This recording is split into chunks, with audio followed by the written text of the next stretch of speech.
السلام عليكم ورحمة الله وبركاته، ازيكم يا شباب؟ عاملين ايه؟ يا رب تكونوا بخير، واهلا وسهلا بيكم في حلقة جديدة من حلقات مان تو مان 1907.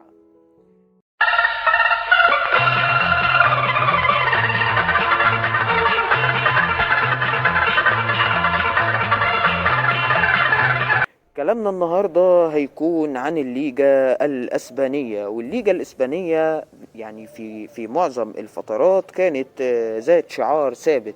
والشعار الثابت اللي هنتكلم عنه النهاردة ظل لفترة طويلة جدا متواجد على الساحة الكروية، وتحديدا لفترة طويلة وصلت ل 2010 تحت شعار الليجا LFP، واللي كان شعار مميز جدا على قمصان جميع الأندية في إسبانيا، وما تمش تغييره غير بعد فترة طويلة جدا للوجو آخر يعتبر هو لوجو مشابه جدا.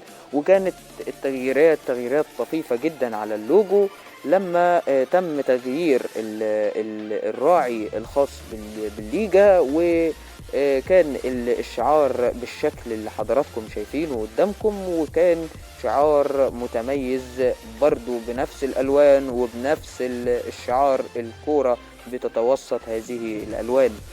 وفي موسم 2016 تم تغيير الشعار نوعا ما من ليجا BBVA إلى لا ليجا، واللا ليجا كان نفس الشعار، ولكن الشعار الجديد كان بيتوسط هذا الشعار طبعا الشكل الخارجي الفريم بتاع الشعار، بالإضافة إلى كلمة ليجا أو LFP تم تغييرها للا ليجا.